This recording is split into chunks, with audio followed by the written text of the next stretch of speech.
Mutual ഫണ്ടാണോ real estate ആണോ long ടൈമിൽ ലാഭം തരിക? നിങ്ങൾ തന്നെ ഉത്തരം പറയുക. എനിക്കുണ്ടായ ഒരു അനുഭവം ഞാൻ പറയാം. ഈ 2 ആഴ്ച മുമ്പ് എൻ്റെ സുഹൃത്ത് വിളിച്ചു ചോദിച്ചു, എനിക്കൊരു SBI മാഗ്നം 91 സർട്ടിഫിക്കറ്റ് ആണ്. അത് ഞാൻ കണ്ടത് അന്ന് NFO ആയിരുന്നു. 10 രൂപയുടെ 100 യൂണിറ്റ് വാങ്ങിയിട്ടുണ്ട്. അതായത് 1000 രൂപ ഇൻവെസ്റ്റ് ചെയ്തിട്ടുണ്ട്. അദ്ദേഹത്തിന് അറിയേണ്ടത് ഇതിൻ്റെ എത്ര ഫണ്ട് വാല്യൂ ഉണ്ട്, നോമിനി ആരാണ്, എങ്ങനെ ഇത് തിരിച്ചെടുക്കാവുന്ന കാര്യങ്ങളാണ്.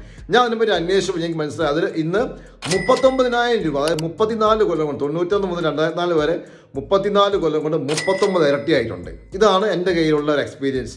അപ്പോൾ നിങ്ങളുടെ നാട്ടിൽ അത് വളരെ പ്രീമിയമായ സ്ഥലത്തോ അല്ലാത്ത സ്ഥലത്തോ, വയനാടാവട്ടെ, കോഴിക്കോടാവട്ടെ, എറണാകുളമാവട്ടെ, ഈ 34 കൊല്ലം കൊണ്ട് 39 ഇരട്ടിയായിട്ട് നമ്മൾ എളുപ്പം 40 ഇരട്ടി കൂട്ടാം.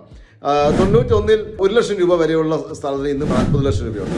അല്ലെങ്കിൽ 91 5 ലക്ഷം രൂപ വരെയുള്ള സ്ഥലത്ത് ഇന്ന് 2 കോടി ഉണ്ടോ? അല്ലെങ്കിൽ അന്ന് 10 ലക്ഷം രൂപ വരെയുള്ള സ്ഥലത്ത് ഇന്ന് 4 കോടി ഉണ്ടോ? ഇല്ല എന്നാണ് എൻ്റെ അനുഭവത്തിൽ.